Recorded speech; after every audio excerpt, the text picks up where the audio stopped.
Hey, listeners. Today I had on Liam Heeger, the co-founder of Unto, which is developing a new blockchain called Thru. I've been looking forward to this one for a while. Liam formerly was a core engineer at Firedancer, the high-performance Solana client being built by Jump. And when he left to build his own project earlier this year, Jump actually sued him, arguing that he had violated his non-compete. The two sides eventually settled, and Unto raised some venture capital and has gotten started building this chain. And this conversation was really fascinating. Liam basically describes his architecture for a pretty new way of thinking about how a blockchain can work, and why, in his view, Solana just isn't performant enough. This is a fun one. Let's get into it. Nothing said on Lightspeed is a recommendation to buy or sell any investments or products. This podcast is for informational purposes only, and the views expressed by anyone on the show are solely their opinions, not financial advice or necessarily the views of Blockworks. Our hosts, guests, and the Blockworks team may hold positions in the company's funds or projects discussed.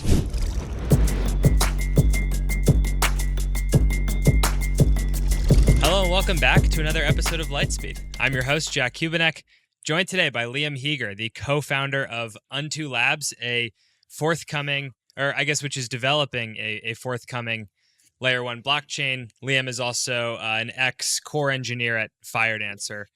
Very excited for this one. Liam, thanks for coming on the show. Thanks for having me. You know, as mentioned before, I think the reason that you're pretty of interest to listeners of this show is you came from Firedancer, which is the high performance new client for Solana being developed by Jump, and we're there since near the beginning, if I'm remembering correctly.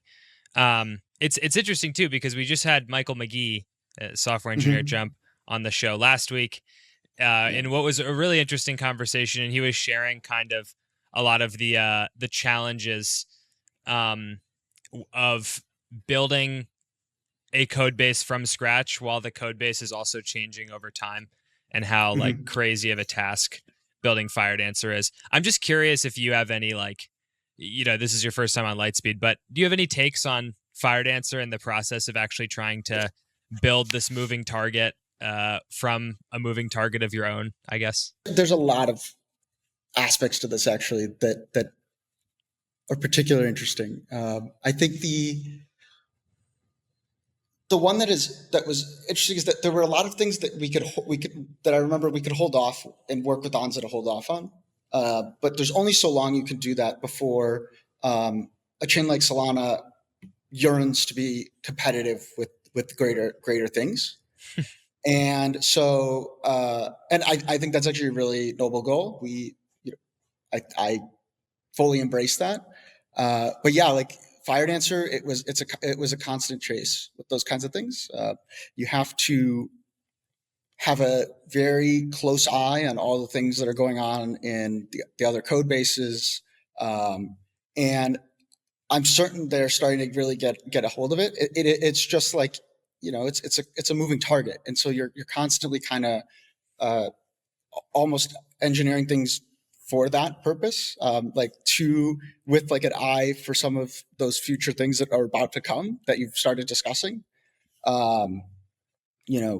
Things like vote equivocation and alpenglow. The rumblings of those things have been going on in the community as a whole for well over a year. So when you're implementing some of those things, you end up having to you're trying to get a little bit ahead on it without really having the full thing in front of you.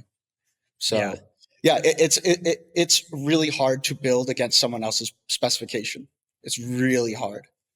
Yeah. And that's why, I mean, one of my coworkers on the research team pinged me after that episode went out and said, I think Solana is too decentralized now, which if some of the Ethereum heads listen to this show, they're going to, get real mad, clip this and throw it on X or whatever. Yeah. But do you think that's the case almost? Does a blockchain need two true different clients written by two teams that aren't the same entity? So in the case of Ethereum, so there's actually a technical side of this, and then there's a soft side of this, and I'll briefly touch on both. The soft side of it is that when you have those two organizations, they're both pushing each other to do better in different ways. So because of Firedancer, Agaves and the other like smaller clients have significantly better testing than they would have had, I don't know, 2 years ago, right? It's a significantly different situation. The downside and the technical downside, so that's the other side of this, is that and specifically on Solana, the consensus algorithm can really suffer if there is a disagreement about what the state of the chain is. And that can happen just because there's a bug in one of the clients or the other. And so the real problem there is that Solana, if two clients disagree and there's like, let's say 40% stake on one client, say Jito or something, and 60% on the Agave client, then if they disagree about what the state of the chain is, because they have slightly different implementations, right, then the chain has to actually halt. And on Ethereum, there's a different set of values encoded in the consensus algorithm that allow the chain to continue running. And so there is, I think, a bit of theater going on around client diversity. And it is a really technical, very much a technical distinction there. But I think the testing and all of those things have actually pushed, and the kind of constant push are really valuable, even so. I guess with that throat clearing, then let's just get right into it. You were working on the Solana L1, and you've obviously now departed and raised money to build a chain. Why is Solana not good enough? I guess it's like kind of like saying, like, why do we need a faster internet? Was SMS and MMS like good enough for us like to communicate, like used to send tweets in with like text messages? Was that like not, was that was probably fine, right? I think the demand for these blockchains has only increased. That's clear with that. It's clear that the appetite is there. I mean,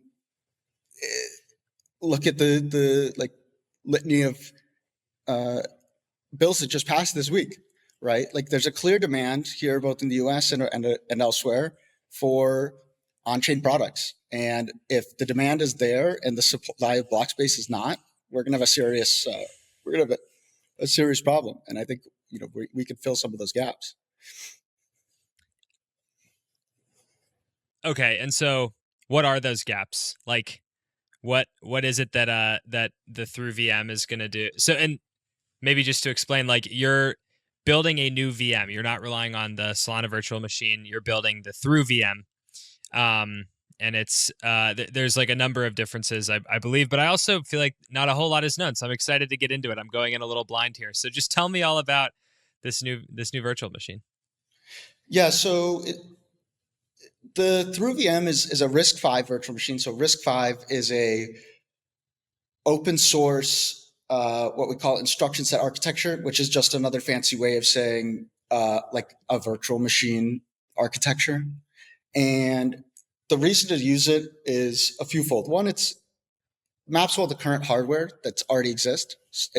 So it's fairly straightforward for us to implement in software on modern computers and get it to be pretty fast.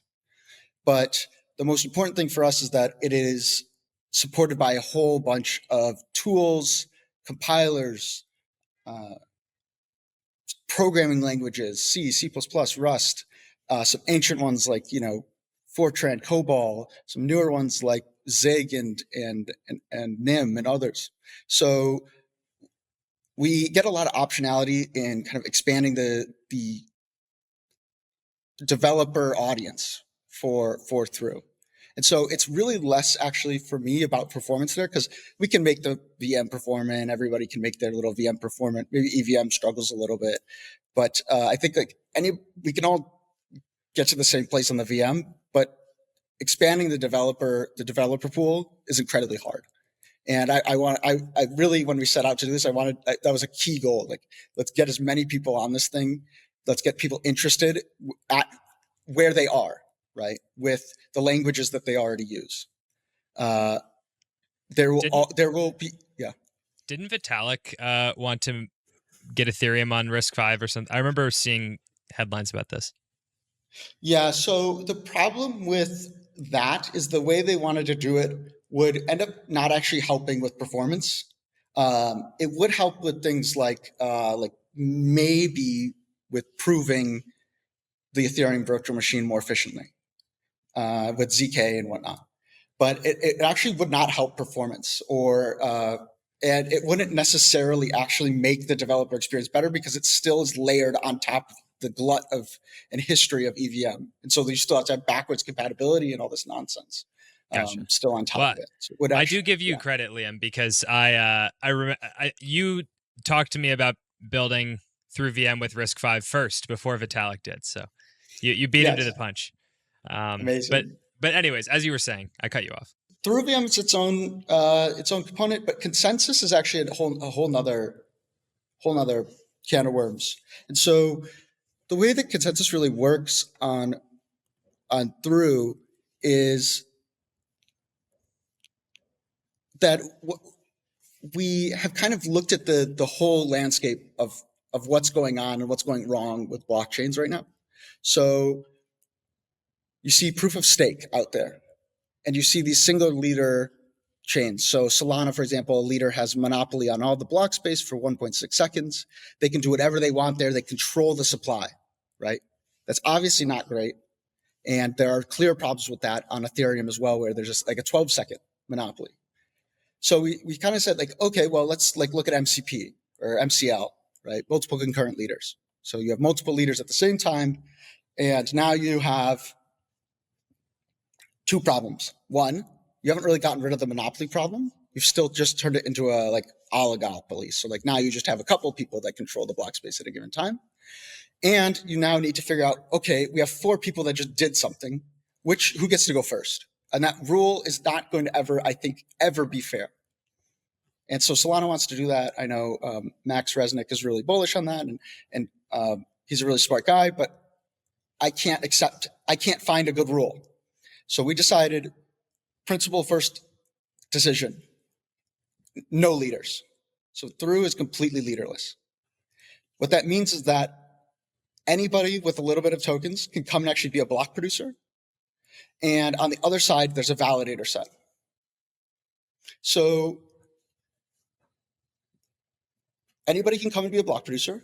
We could talk about that for hours.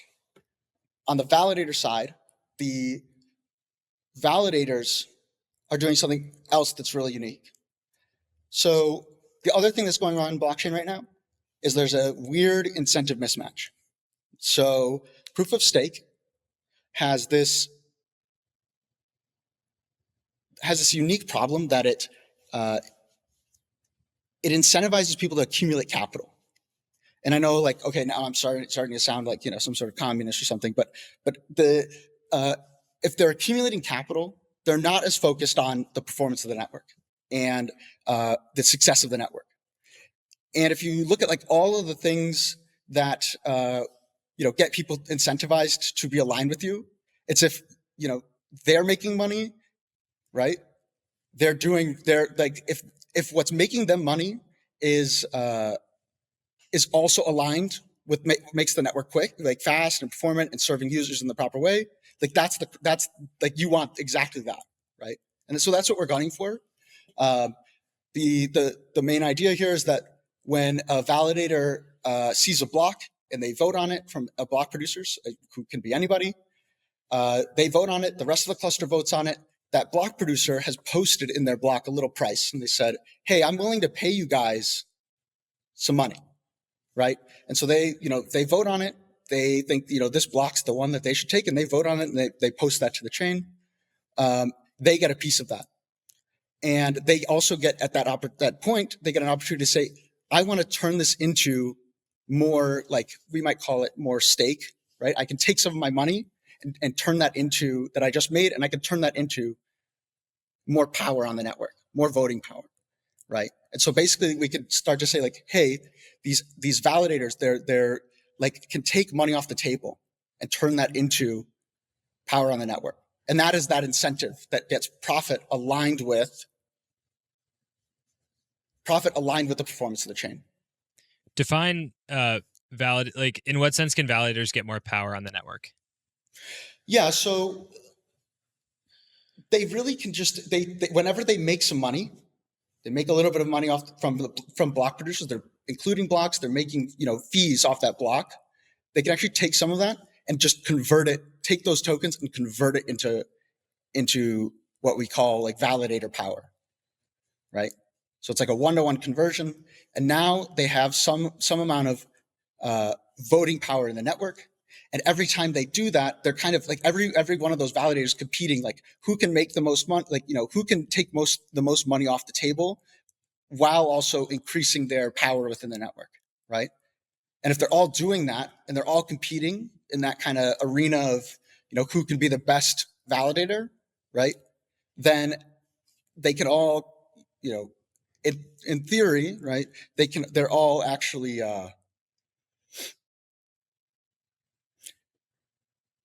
if they're all competing, then we'll have they will all also be focused on performance, on the performance of the network, on serving users and in the best way possible, and serving block producers also in the best way possible. And if you want to accrue more voting power, like what are you voting on? Is this like, because in Solana it's like, okay, so yeah, you're just able like Solana to, with voting on the blocks, and you therefore collect more fees. And then you therefore collect more fees, and it's kind of a cycle there, right? The more, and if you stop being as competitive at including blocks quickly or effectively, right, you will not make as much because you won't be like your votes won't arrive quick enough, and so like you as a participant will really struggle, and maybe you won't have as much power up against other more competitive participants. Okay, I also want to unpack the beginning part of this, which is that anyone can propose a block, and then validators are separate from block proposers. That's kind of an interesting point. So maybe for context, in Solana, you have 400 millisecond slots where blocks are created, and every 400 milliseconds, which is like the blink of an eye, there is a different leader who's one validator who's responsible for looking at all the order flow, packing a block with transactions, and then broadcasting that block to the network. So this is a pretty big difference where the validators are not at all involved in creating and when we talk about MEV, that's often kind of like validators packing the most lucrative possible transactions into a block. So it's a pretty big difference from the considerations of running a validator on Solana. So can you maybe just unpack that a little more deeply, what it looks like for anyone to be able to propose a block and validators to be separate? Yeah, so the business of a validator does look extremely different. But not entirely unfamiliar, right? The steps of becoming one are still similar. It's just, yeah. But the block producers, they can be just about anyone. You probably need a little bit of coin just to disincentivize there being like a million block producers kind of in the list of block producers. That would be kind of unadvisable, but probably a small amount of token just to get in.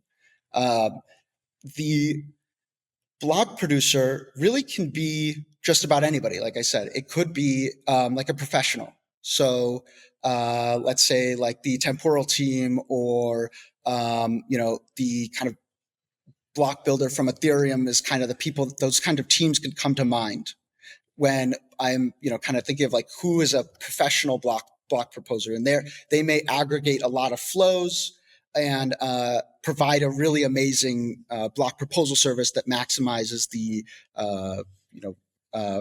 revenue to themselves, but also like while maximizing the reducing the prices to users.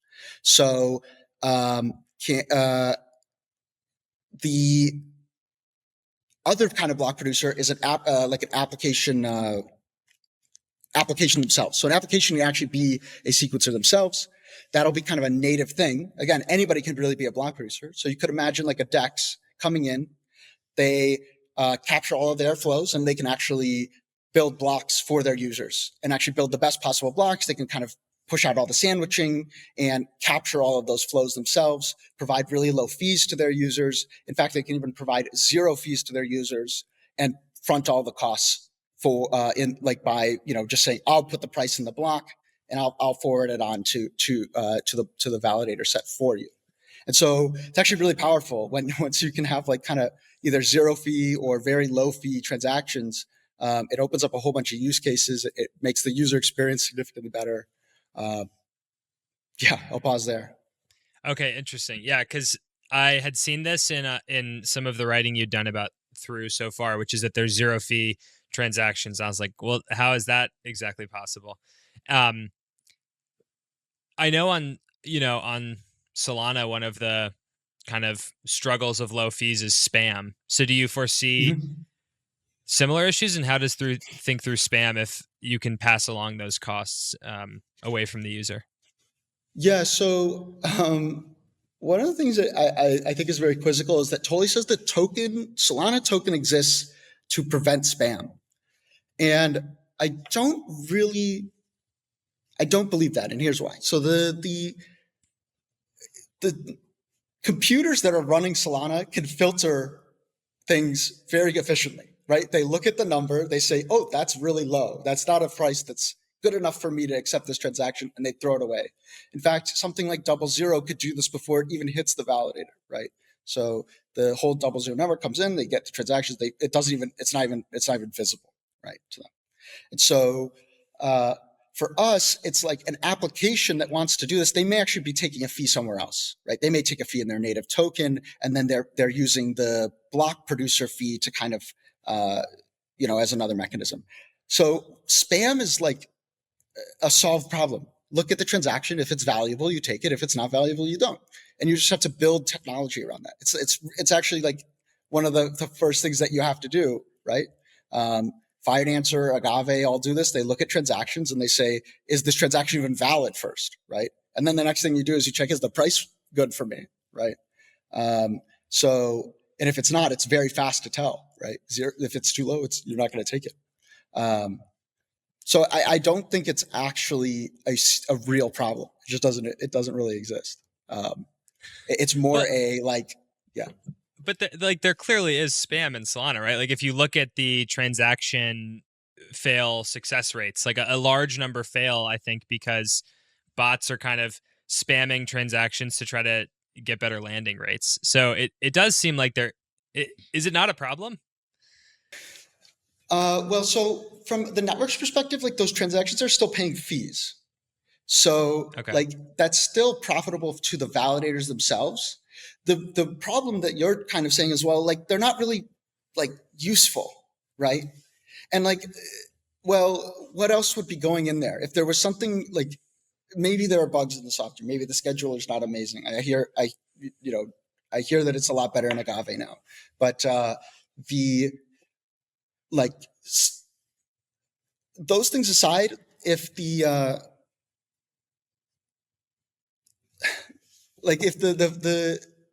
if they're paying fees, like they're like perfectly fine transactions. It's just they're not doing anything relevant. The other thing I will say is that the reason that people really do spam a lot is because those bots, there's a systemic problem, and I'm actually taking this from Ben from Temporal, who's got a lot of good opinions on this. They're spamming because the jitter, where they get in the block, is not easy to determine. It's not easy for them to kind of, it's not easy for those bots to kind of get where they need to be in the block. So they have to send a lot of transactions. So the jitter is high.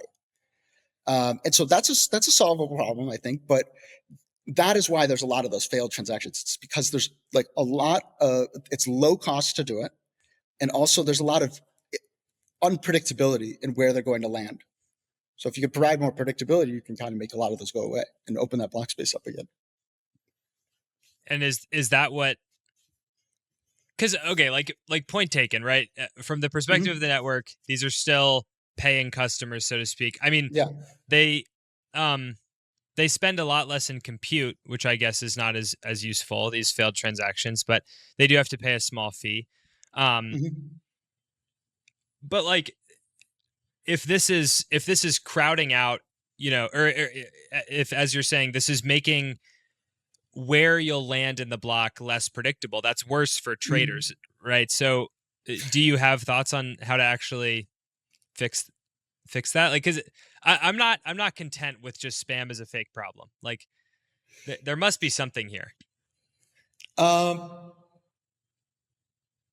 Yeah, I think there's a few things that you can do here to kind of alleviate that, right? Like if the concern is really that you just don't want these failed transactions, I mean, you can do all sorts of things, right? You order, you do something like MCL, like Max Residictus had been talking about. I don't think it's a perfect solution. But then again, like once you have like a thing that's worth $100 billion, it's actually hard to have any sort of perfect solutions for everybody. It's hard to move quickly, so you have to make compromises. But like with MCL, like, they should be able to actually like fix some of these problems by like repricing or pricing like certain kinds of transactions differently, and so that can kind of start to solve some of the problems. For us, it's really more about that you'll have the block producers competing as well. And so there is a opportunity to have a bit more sophistication with the block producer. So that is to say that like if they're competing more, right, there's like less of there's no monopoly on that block space. There's like there may be arise an opportunity for sophisticated block producers to come in and say, hey, we could be using these, we could be looking at even more transactions and doing more fancy simulation and determining which ones are going to fail, which ones are going to execute successfully, and we'll make more money because of that, right? And so there'll be more competition, and that market, the flywheel of sophistication, right, will increase significantly, and I think at a much faster rate than it would with this kind of monopolistic, with like having to inject like Jito and other things into the marketplace to kind of force this kind of dynamic. It's just a lot harder to get that flywheel going. And so getting back to this idea of Thru does not have a block space monopoly for the leader, how do you determine, I think you've alluded to like there's a market mechanism, but how do you determine which order blocks get attached to the blockchain in? That is probably that is the complicated mechanism here. It is a market dynamic. So whoever has the best price and kind of has the best price per resource, so compute, right? If the block is more expensive, it's the validators are going to take more time to look at it and kind of they might not actually vote on it in a time like they may say like we don't want this right now, it's too expensive to run and not priced well enough. And block producers also can set a deadline, so they can also say I need either include this now or don't take it at all. And so there's kind of a push and pull between validators and block producers, and they can basically say like with all that information they can kind of make a very quick decision. I don't want this block right now. It's not the right price. Come back to me in a little bit, right? And so you'll see kind of like what will happen is at any given time they'll be kind of making this live decision, like do I want to include this block or this block, or this block, right? And that's kind of will just be a continuous process that they'll do it all the time. I will say there's one other thing here that is particularly interesting with us, is that you mentioned 400 milliseconds on Solana for each block. We won't have a fixed block time because of all of this. And this is motivated by traditional markets, right? So NASDAQ and New York Stock Exchange and all of these big exchanges, they don't move at a fixed time. In fact, it's quite the opposite. Events come in bursts, right? There's a lot of activity in one moment and then kind of a bit of quiet quiescence. And that's just how markets work. We transact as as a species. When we transact, it's in bursts, right? Payroll gets done at midnight on Friday, and market events kind of happen when things are going on, and things are not always going on, right? And so when one guy, when Costco needs a bunch of corn, they're gonna go and they're gonna buy it in one burst, and it's not, or they're gonna buy it in kind of a period of time, right? It's not continuous, right? And so we really benefit from that. We could take in a whole bunch of blocks all at once and then kind of have a moment of quiet, right? Whereas I think a lot of these networks struggle because they have these like fixed blocks. And so there's like a mismatch between the demand and the supply, right, of block space. This is really interesting. I want to ask a little bit more about the proposer side, because I think the validator thing is a familiar concept, like just maybe similar validator set to what might exist on Solana today. But for block producers, you sort of said, okay, well, anybody could produce a block. But if there's this competitive marketplace, I would think that it wouldn't just be anybody. It would be the most sophisticated people who are able to win this block auction, basically. So is there almost like a centralization risk there where, say Temporal gets into the Thru block producing game and then they're winning every single block and they're the only one collecting fees from the Thru network running? The easy answer there is this, and that look at traditional markets. What happens is you see, someone comes out of Hudson River trading, they take their, they go on vacation for 5 years, and they, still have that dog in them. So they they're like, I think I see a really good trade in the Mongolian tea market, right? And so they go set up shop, a small shop of 3 guys from high school or whatever in Mongolia, right, or whatever. This is a made up scenario, and they identify a specific market opportunity and they attack it. I see that same thing probably happening with smaller block producers. So yes, there will be, the world is on a power law distribution. There are a few big players and there are a lot of small ones, and they're all probably profitable. Or at least there's a tail of them that is very profitable still, even being small. So maybe that guy that when it started in Mongolia he's like the same sort of thing as a smaller block producer. They identify a market opportunity and they come in and they can kind of capture that for a while. The other thing is, like I said, applications themselves can actually be block producers, right? So they can actually just capture the flows, or they can actually, participate in a community of participants, or it could be a blend, right? So there's also an opportunity for apps to make some money off of block production as well. So, and then the last piece is because you can kind of price your block a little bit less competitively while also saying I have a lower deadline, and because what I said earlier, like events, the competitiveness for real markets in the real world comes in bursts, right, and at very small time intervals. You can kind of, if you're doing payroll, like you can wait a couple, like if it's NFT season again, like you can wait a few minutes, right, to settle payroll, right? So you basically would say like, hey, I've got this block. It's got like 10,000 transactions. They're all like pretty low value. So get it done in the next 10 minutes, right? And the network can kind of deal with that, I think. Yeah. Will Thru have a token? Where does that fit into this? Yes, we will have a token. Not much to say there just yet. I think it's a little early. But yeah, we will. I will say we will have a token. I think I don't know what else we would have. I'm really bullish on a lot of the new regulation. I think it's the right direction for the industry. I think that will be a huge benefit to us with like the kind of more regulatory clarity. It like kind of helps my co-founder and I kind of sleep easier at night about like how we think about what we're doing and the value of it. So yeah.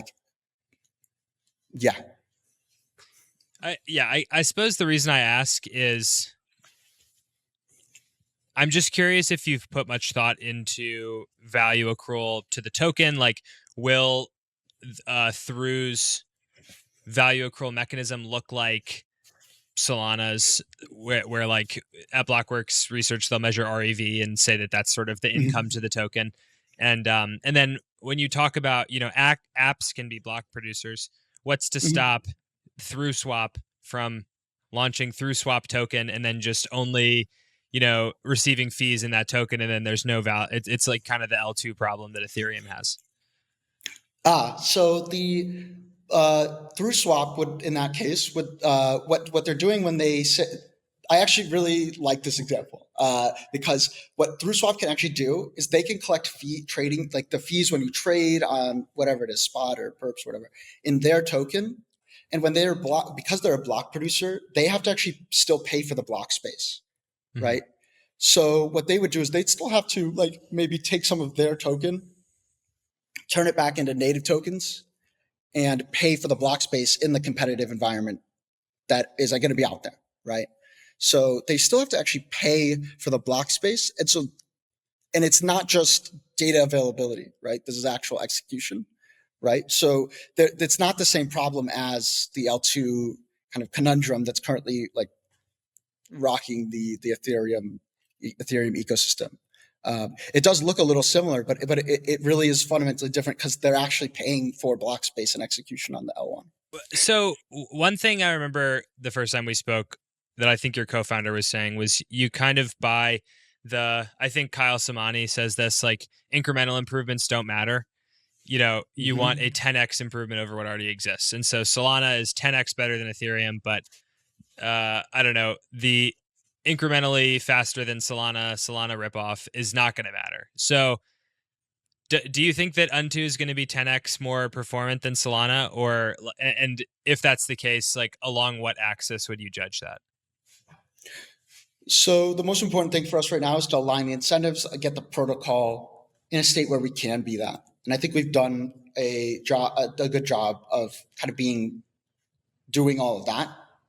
On launch, we'll see. I mean, what really matters is getting users on the chain, getting amazing applications on the chain. We've been working on that for a long time now, and we'll continue to. The performance improvements they're still sitting there. I mean, like imagine if you didn't just have one block producer at a time, right? Like maybe you could get a lot more done.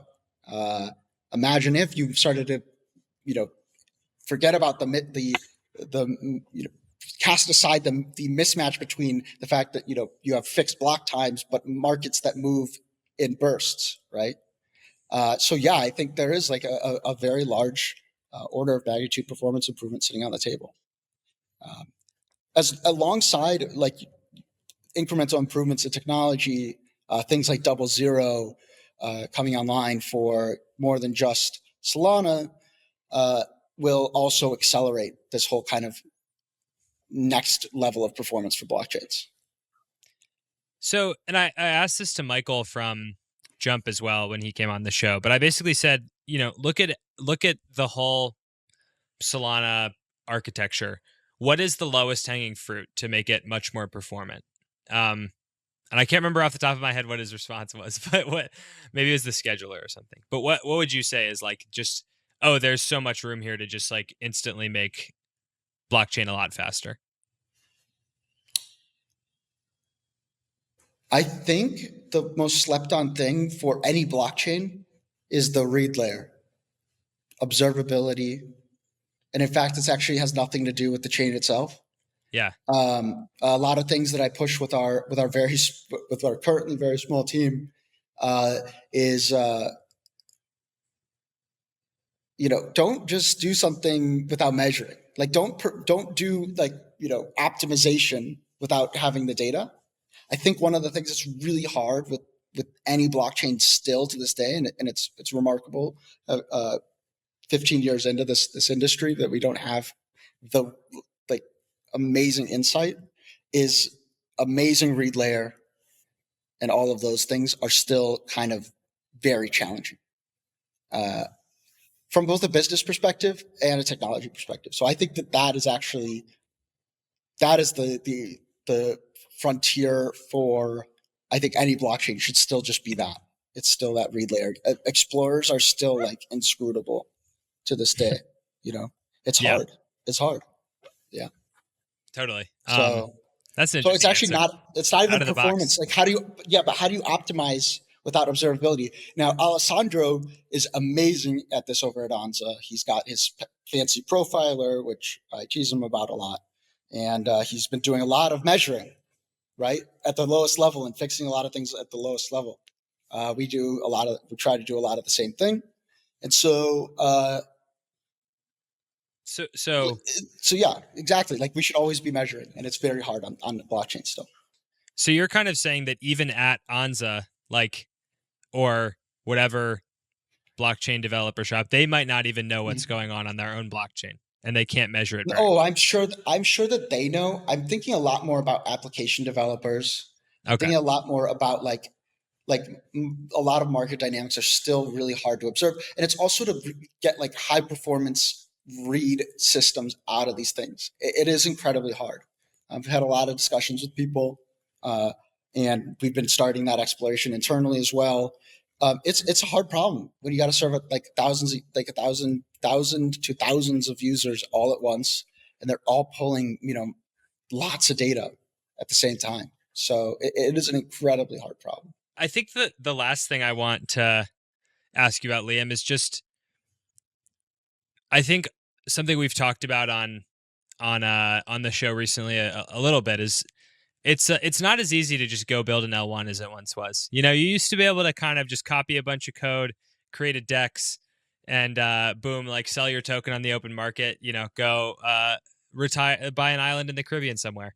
But it seems more competitive. We've seen with some of the more recent L1 launches, it's pretty tough to actually compete. And it just seems like it is an open season like it once was. So maybe to put on your business hat, your business development hat for a second here, what does it take to actually successfully build and onboard an ecosystem and a validator set and all the things required for an L1 in the year of our Lord 2025? Yeah, so big thing present on mind right now is we're bringing in EIRs, people who have product experience. We're kind of looking for some of these unique perspectives for on some of the DeFi primitives that will be enabled on Thru. And so we're growing. We've already got a few market experts starting to work with us. We've got a lot of experience on the team now, and so we're kind of slowly building that stuff out. It's accelerating pretty quickly now. I think being in person as an ecosystem participant is really important because it means that we can work together and quickly iterate on the underlying things that you need. Like if there's something missing in the runtime, something you need in the VM, it's easier when the first 3, 4, 5 core products are right here with us for some amount of time. I will say that I think it is hard to launch an L1, but the Genius Act and the other one, the Clarity Act, I think will have given a lot of clarity, and it doesn't necessarily make it easier. It gives a clearer path forward for success. And so, yeah, I think the other thing is that I think a lot of these other chains, they obsess about having everything right on day one.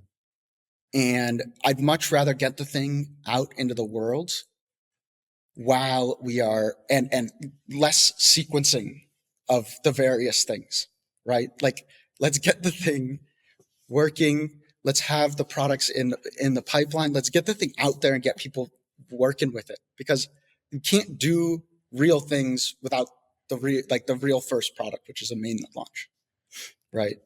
And so I do think a lot about that kind of stuff.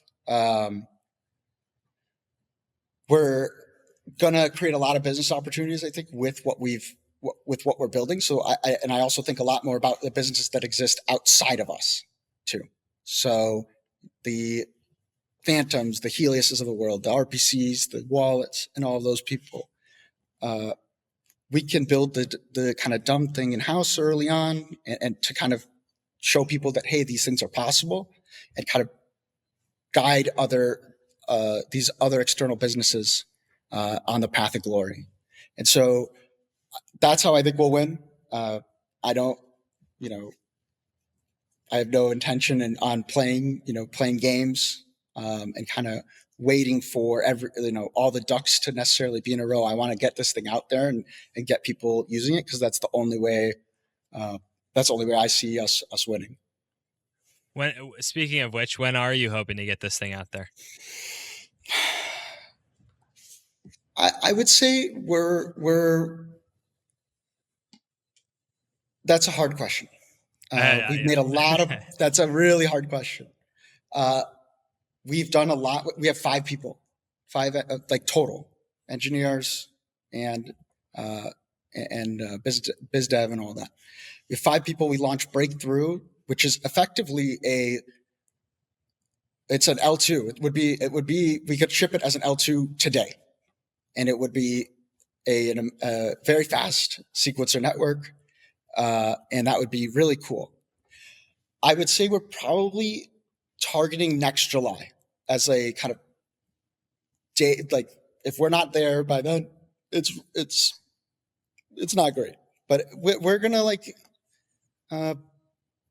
we're shipping stuff. Like we're gonna continuously ship things. You're gonna see more from us. We got the SDKs going into alpha soon, private alpha, and we'll see kind of continuous progress as opposed to kind of like these like we now have a test net, we now have a main net. It's going to be a lot more continuous with us. We'll talk about our wallet, right? We'll talk about third parties coming on the chain and things like that as they're coming on. But I would say that next July is really the kind of I want to be out there. Mainnet's going to be out there whether we want it to or not by then. Hopefully. Hopefully. Well, Liam, that's all the time we got for today. But thank you so much for coming on the show. It's been really fascinating to get to kind of hear about what you're building with Thru. Thank you for having me. Thank you, everyone, as well. If you made it this far, if you enjoyed this episode, we'd love if you gave it a 5-star or a thumbs up.